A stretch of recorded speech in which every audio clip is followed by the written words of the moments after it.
Arti di takdir itulah ada karunia yang Allah berikan hikmah.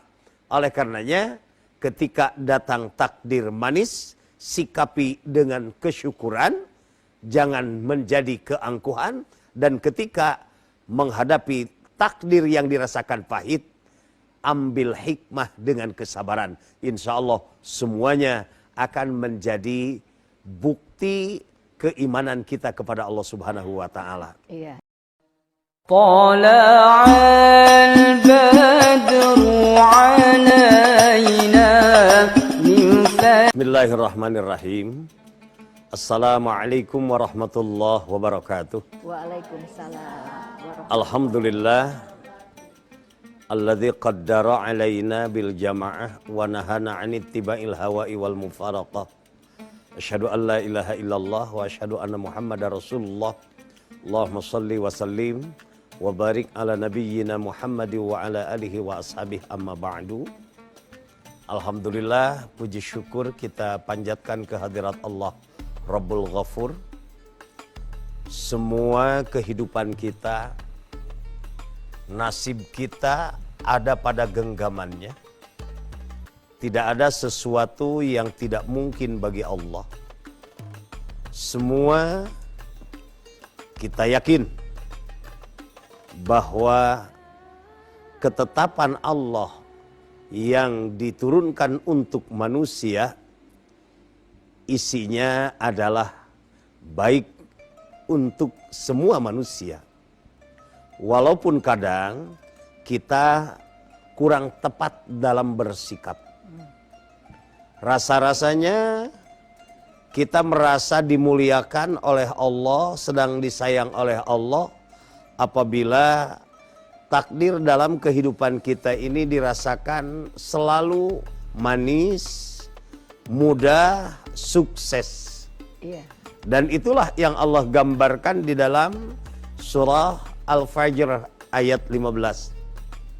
Fa'ammal insanu idza mabtalahu rabbuhu fa'akramahu wa na'amah fayaqulu rabbi akraman. Manusia ketika Allah berikan takdir atau ujian dengan manisnya hidup. Mungkin dari sisi kesehatan, sehat walafiat. Karirnya melesat. Wah.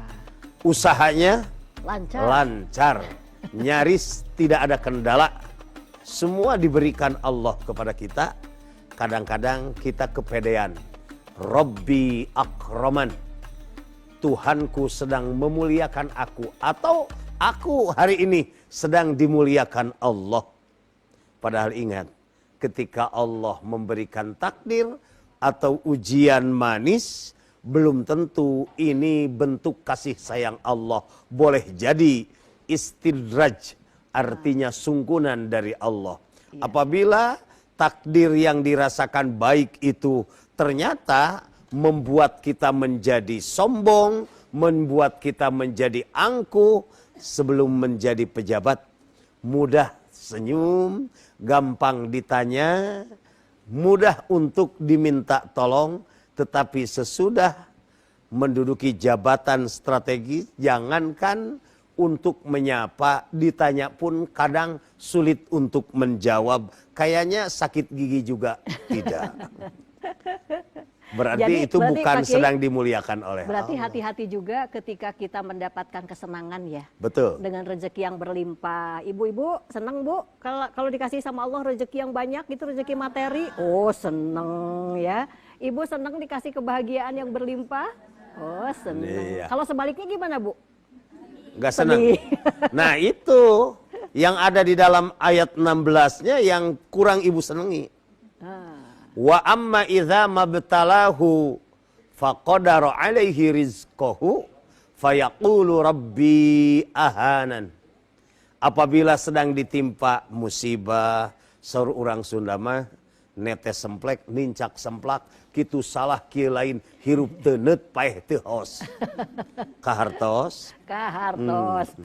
artinya sedang ditimpa segala kesulitan, Iya. dia berkata, Rabbi ahanan, Tuhanku sedang menghinakan aku. Ibu suka berpikir begitu nggak, Bu? Kalau ibu dapat musibah, kesulitan gitu? Nah, ibu Allah, mengharuleng. kan kita suka merasa, nauzubillah, merasa dianiaya oleh Allah, dizalimi oleh Allah. Ya Allah, kenapa hidup aku pahit banget? Iya. Lihat tetangga mah usahanya tidak sesulit aku. Rizkinya melimpah. Suaminya genta-genti lagi. Walah, ulahnya punya temannya. Ibu, belum tentu orang yang diberi takdir yang dirasakan manis kita sedang dimuliakan. Dan belum tentu yang sedang diuji dengan ujian takdir yang pahit atau buruk itu sedang dihinakan. Maka disitulah kita harus optimis dalam mensikapi setiap takdir yang Allah berikan. Pertama, sikapi dengan husnuzon. Husnuzon. Apapun yang Allah turunkan kepada kita, kita ini harus husnuzon terhadap takdir Allah. Dalam hadis qudsi Allah berfirman, Ana inda dhanni abdi bi. Aku tergantung prasangka hambaku kepada aku. Apabila prasangka kita buruk kepada Allah, maka keburukanlah yang akan Allah timpakan kepada kita.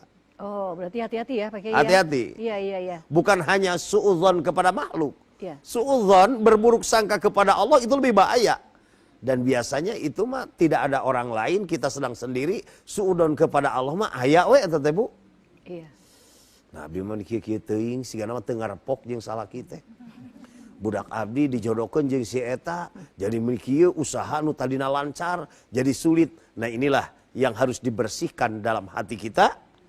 Ingat bahwa semua sikapi dengan husnudzon. Dzon itu sesuatu yang tidak nampak jelas, bisa terlihat dengan mata, masih praduga. Artinya ketika sesuatu belum terlihat baik dan buruknya, maka pasang asas husnudzon. Berbeda dengan kita kalau sudah melihat ini buruk ya buruk, Iya. ini baik ya baik. Iya. Bukan dzon lagi, namanya jazim kalau begitu. Sudah apa ya? Ada Fakta. menjudge sesuatu. Iya, iya, iya. Fakta. Nah, kemudian ketika kita diuji dengan ujian pahit pun, kenapa kita harus husnudzon? Karena boleh jadi Allah memberikan kepahitnya dalam hidup ini ternyata bukti kasih sayangnya. Saya sering mencontohkan ketika orang yang punya diabetes. Itu kan nggak mungkin ibu kasih minuman yang manis-manis. Betul, karbonya dikurangi. Betul kan? Iya, iya. Padahal biasanya orang itu maunya yang manis-manis. Ya. Seperti ibu tadi maunya takdir yang manis terus. Nggak layak Bu kalau kita punya diabetes. Mending keneh dikasih batra wali. Nu pahitnya punya. Banyak kan orang ketika diuji dengan ujian pahit malah bisa mendekatkan diri kepada Allah. Iya. Kita merasakan nikmatnya sujud. Duduk antara dua sujud saja lama banget. Karena di situ curhatnya. Rabbighfirli ya Allah, ampuni segala dosa aku. Mungkin saja kesulitan dalam hidup ini karena dosa-dosa aku.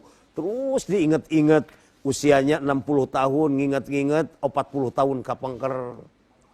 Itu luar biasa. Betul. Nah, berarti di takdir itulah ada karunia yang Allah berikan hikmah. Oleh karenanya ketika datang takdir manis, sikapi dengan kesyukuran, jangan menjadi keangkuhan. Dan ketika menghadapi takdir yang dirasakan pahit, ambil hikmah dengan kesabaran. Insya Allah semuanya akan menjadi bukti keimanan kita kepada Allah Subhanahu wa Ta'ala. Iya, iya. Pak Kiai, berarti begini ya, takdir itu adalah sesuatu yang sudah ditetapkan Allah kemudian sudah terjadi. Kalau nasib itu bagaimana Pak Kiai? Jadi istilah takdir itu dalam istilah ilmu tauhid itu ada dua. Satu ada yang istilah qada mu'allaq, yang kedua ada qada mubrom. Semua tercatat di Lauhil Mahfuz. semua sudah tercatat di Lauhil Mahfuz. Apapun yang akan menimpa kita tidak ada yang tidak tercatat. Lihat di dalam surah 15 ayat 21 Al-Hijr. Wa immil syai'in illa indana khazainuhu. Tidak ada dari sesuatu apapun yang menimpa terhadap diri kita illa indana khazainuh, kecuali ada pada sisiku khazanahnya. Apa itu khazanahnya? Khazanah itu apa Pak Kiai? Khazanah itu, khazain itu kalimat jamak dari khazanatun. Khazanah itu lemari untuk menyimpan benda-benda atau harta kekayaan yang istimewa. Jadi semua ketetapan takdir itu ada pada genggaman Allah. Jodoh, pati, bagja, cilaka. Wa ma nunazziluhu illa biqadarin ma'lum. Nah, apa yang sudah tercatat di Lauhil Mahfuz itu, begitu terjadi itu namanya biqadarin ma'lum. Takdir yang disebut kodok mubrom, yang tidak bisa ditolak. Istilah Sunda mah takdir nu teu bisa dihindari ku urang. Takdir sareng kodar nu teu bisa disinglar. Iya. Itulah yang harus kita terima. Karena pasti semuanya akan menjadi baik untuk kita. Baik. طلع البدر